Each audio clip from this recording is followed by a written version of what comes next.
Nasa Senate building sa Pasay pa rin si Senador Ronald Bato de la Rosa na isinailalim sa protective custody ng Senado. Doon siya nagpalipas ng magdamag matapos ang tangkang pagsisilbi sa kanyang arrest warrant mula sa International Criminal Court. Sa Facebook Live ni Senador Robin Padilla, nagpasalamat si de la Rosa sa mga sumusuporta sa kanya. Sinabi rin ni de la Rosa na haharapin niya ang arrest warrant mula sa ICC basta idaan niya ito sa tamang proseso. Sa panayam ng Super Radio DZBB, sinabi ni de la Rosa na hindi siya umalis ng Pilipinas sa 6 na buwang hindi siya pumasok sa Senado. Gagawin din daw niya ang lahat ng posibleng legal na hakbang para hindi siya madala sa ICC sa The Hague, Netherlands. Sa maikling panayam naman sa Senado kaninang umaga, nanawagan si de la Rosa kay Pangulong Bongbong Marcos. Sana alagaan mo ang bawat Pilipino na hindi madala sa ibang bansa. You're our president. You're our president. It is your moral obligation, not only your constitutional mandate na protektahan ang bawat Pilipino na hindi madala sa ibang bansa. Lalo-lalo na alam mo na wala silang jurisdiction. Sa Korte ng Pilipinas lang daw handang sumunod ang kampo ni Senador Bato de la Rosa ayon sa kanyang abogado. Yun ang aming gusto. Yun ang aming stand always na ipadaan muna kasi meron na tayong extradition laws. If you have studied our pleadings, we actually politely argued that extradition laws, extradition procedure promulgated by the Supreme Court should be followed by analogy. Ayon kay Attorney Israelito Torion, mayroon din daw proseso sa bansa na dapat sundin.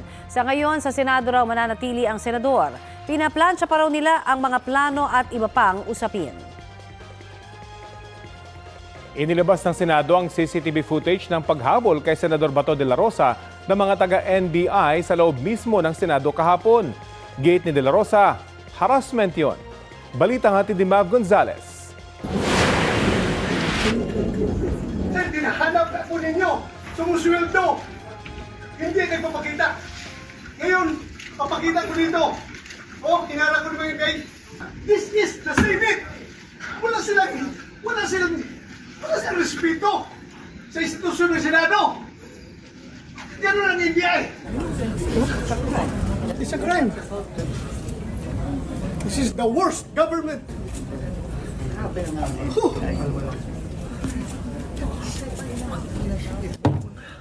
Galit na galit ang itsura ni Senador Ronald Bato de la Rosa na nagpakita na sa Senado matapos mag-absent ng halos 6 na buwan. Pinarang ako dito sa baba ng mga NBI. Nung napasok, sapo ko, akit dito. I don't know, anong gusto nila? Sir, bakit po ano? Nag-istiga kami doon sa baba. Sagdan. Duguan ang 2 daliri ng senador. Pareho tayo premier, sir. Bakit yung pinayagan niyang mga tao niyan makapasok dito?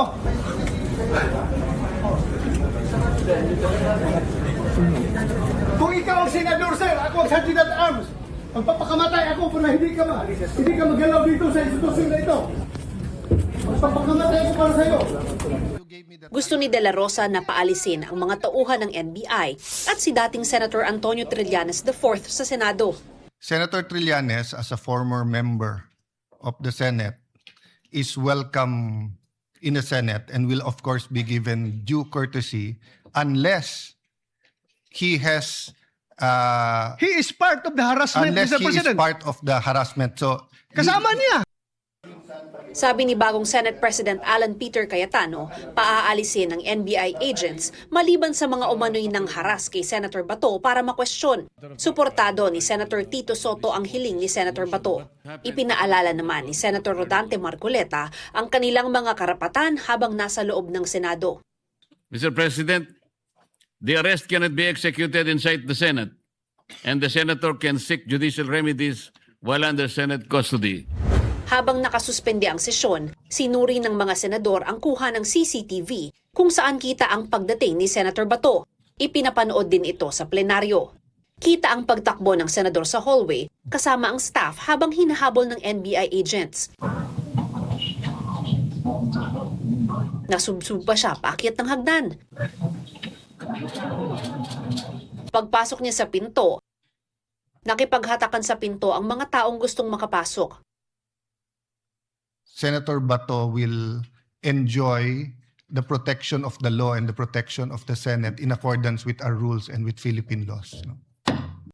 Kalaunan, inaprubahan ang mosyong ilagay sa Senate Protective Custody si De La Rosa. Wala po ako doon physically, no? Pero sana nga nandoon ako para na-wrestling ko tong mamang ito eh. Nadala na sa kotse ng NBI.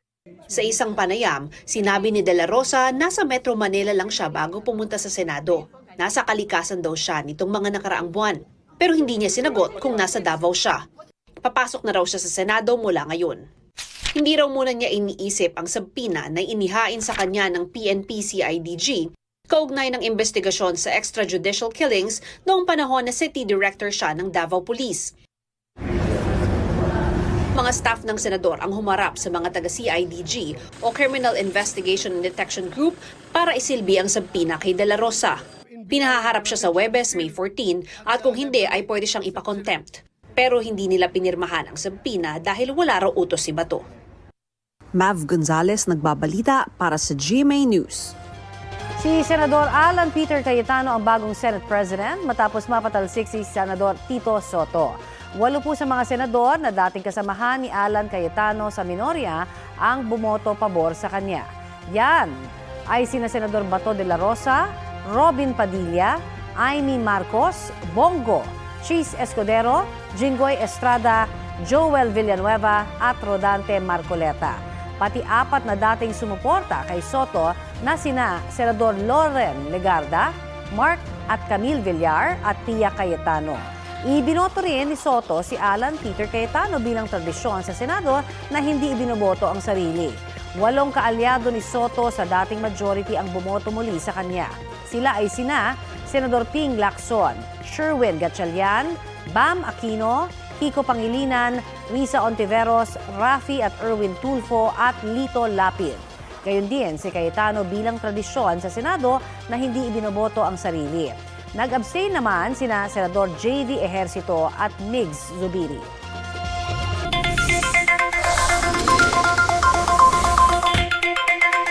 Abiso sa mga motorista, epektibo na ngayong araw ang dagdag bawas sa presyo ng ilang produktong petrolyo. Ayon sa Department of Energy, may 47 centavos na dagdag presyo sa kada litro ng gasolina. Rollback na 9 pesos and 57 centavos naman sa kada litro ng diesel. At 13 pesos and 30 centavos na bawas presyo rin sa kada litro ng kerosene. Ayon sa DOE, isa sa mga nakakaapekto sa paggalaw ng presyo ng produktong petrolyo ang sitwasyon sa Middle East. Nagbigay ng komento si Vice President Sara Duterte kaugnay sa tangkang pag-aresto ng mga taga-NBI kay Senator Bato de la Rosa sa Senado kahapon sa bisa ng ICC arrest warrant. Mali yan. Tulad ng ginawa nila kay dating Pangulong Rodrigo Duterte, mali din yun. No? Dahil ang isang warrant of arrest galing sa labas ng Pilipinas, hindi issued by a Philippine court, should be presented in a Philippine court.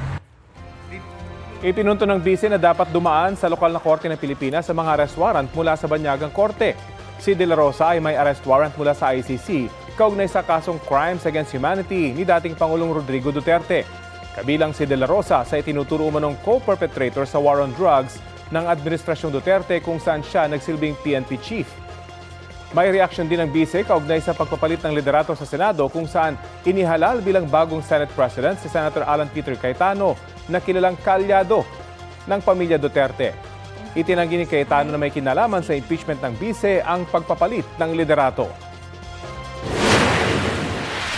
Well, wala naman kasi kung ano yung liderato sa loob ng Senado, no, desisyon yun ng mga senators, mga membro ng ating Philippine Senate. So kung ano yung kalabasan ng kanilang botohan ay desisyon yun ng karamihan ng kanilang mga membro. Na-endorso na pero hindi pa formal na natatransmit sa Senado ang Articles of Impeachment ay kay House Secretary General Cheloy Garafil ngayong pong umaga.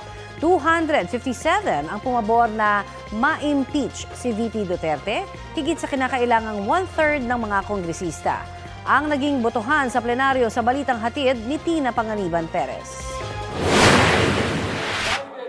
Sa ikalawang pagkakataon, inimpeach ng Kamara si Vice President Sara Duterte. House Resolution number 989, together with the findings, conclusion, recommendations contained in Committee Report number 261 are hereby adopted. Sobra sa kailangang 106 na kongresista ang bumoto pabor sa committee report ng House Committee on Justice, pati na sa resolusyong nagtatakda ng Articles of Impeachment laban sa bise. 257 ang bumotong yes, 25 ang no at 9 ang nag-abstain. Idinaan sa roll call ang pagboto o isa-isang tinawag ang mga kongresista at inilista ang kanilang mga boto. Nakita natin lahat ang smoking guns, ang bilyon-bilyones na perang dumaan sa accounts ni Vice President Sara Duterte sa kabila ng milyones lang na dineklara sa kanyang salin. To Vice President Sara, see you in the impeachment court. This is not about 2028. This is not about political alliances. This is about whether we still believe that no one is above the law. Sara Duterte is our nation's most vocal anti-corruption figure, as she is the first one to reveal the massive flood control corruption. Yet instead of congratulating her for these achievements, you instead seek to remove her, as you believe that her presidential ambitions will interfere with the traditional political practices that our nation has grown accustomed to. I will not waste our nation's future, which is why my vote is no. My vote is no. Let me be clear. A no vote today does not diminish our duty to demand transparency, uphold accountability, and ensure that all public officials remain answerable to the Filipino people. Nagpadala naman ng manifestation kay House Secretary General Attorney Cheloy Garafil si Davao City 1st District Representative Paulo Duterte para ipahayag ang kanyang no vote. Wala pang 10 minuto mula na magsimula ang sesyon ng Kamara ay lumabas na siya ng plenaryo. Gayun din sina Davao City 2nd District Representative Omar Vincent Duterte at puwersa ng Pilipinong Pandagat Party List Representative Harold James Duterte. Sir, is this walking out? Huh? Yes. Sa tingin mo, saan tayo papunta? Sir, are you walking out? Yeah, I'm walking inside the car now. Why? Why are you leaving before the session ends? Oo. Why are you leaving before the session ends? Nakataas na. Are you expecting this to be railroaded to the Senate? That's why you immediately No left? comment. Na. What will be your susunod na ano po? Mga susunod na hakbang po? Mag-lunch. Sa kanyang sponsorship speech, iginiit ng chair ng komite na si Representative Jervy Luistro na kailangan magpaliwanag ni Vice President Duterte sa taong bayan. May numero ba tayo, Mr. Speaker? Distinguished colleagues, opo, meron po tayong numero. Ngunit ang numerong tinutukoy ko ay hindi lamang bilang ng boto. Nasa records po ang numero. 6.7 billion pesos. Iyan ang numerong kailangang may paliwanag sa sambayanang Pilipino. Iyan ang numerong hindi maaring ibaon sa limot. Iyan ang numerong nagtatanong kung may mga bagay bang kinakailangang lubos na may paliwanag sa sambayanang Pilipino. Giit pa ni Luistro, ang Articles of Impeachment ay nakaangkla sa mga ebidensya. Kasama rito ang certification mula sa Philippine Statistics Authority na walang birth, death at marriage certificates ang ilang tumanggap ng confidential funds. Notices of disallowance ng Commission on Audit at transaction reports galing sa Anti-Money Laundering Council sa bilyong-bilyong pisong pumasok at lumabas sa bank accounts ng bise at kanyang asawa. Hawak po natin ngayon ang bunga ng mahabang proseso. Hindi ito nabuo sa isang gabi. Hindi ito produkto ng chismis, galit o sigaw sa social media. Bawat pahina ay may bigat. Bawat dokumento ay may implikasyon. Kahit wala siya sa pagdinig, pinag-aralan pa rin ng Committee on Justice ang bawat dipensang inilabas ng kanyang kampo.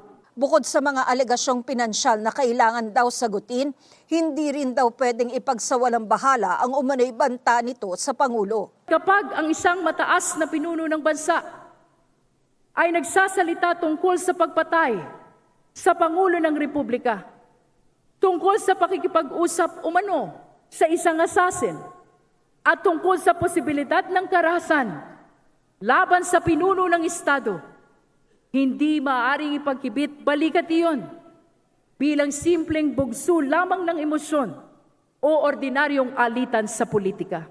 Matapos ma-impeach sa Kamara, formal nang inendorso ng Kamara sa Senado ang Articles of Impeachment laban sa Bise.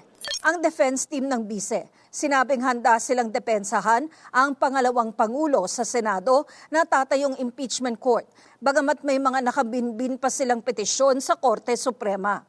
Nasa mga nag-aakusa raw ang obligasyong patunayan ang kanilang mga paratang nang naaayon sa konstitusyon at rules of evidence.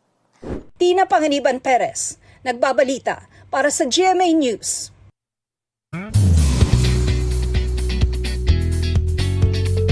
Tuesday latest mga mare at pare. Kasunod ng kanyang successful portrayal bilang sangretera, ready na ulit sa panibagong misyon si GMA Prime Gem Bianca Umali. Si Bianca ang napiling magbigay buhay at boses sa titled character ng GMA Pictures animated film na Ella Arcangel. Isa itong adaptation ng Pinoy horror fantasy comic series tungkol sa batang mababarang na si Ella. Aminado ang aktres na na-challenge siya sa bagong role at kung paano magiging isa ang boses at emosyon sa kilos ng illustration. Chika ni Bianca, isang mahalagang kontribusyon ng Ella Arcangel sa Filipino literature. Lalo na't ang kwento ng film ay sumasalamin sa makabagong kaugalian, social issues at ilang makalumang kwento na makapagbibigay aral pa rin sa viewers. Sobrang dami kong na-discover sa sarili ko. I guess it's really more being able to discover yung weaknesses and strengths ko as an artist. Sobrang ganda ng material. I'm excited to bring life and to bring voice into her life.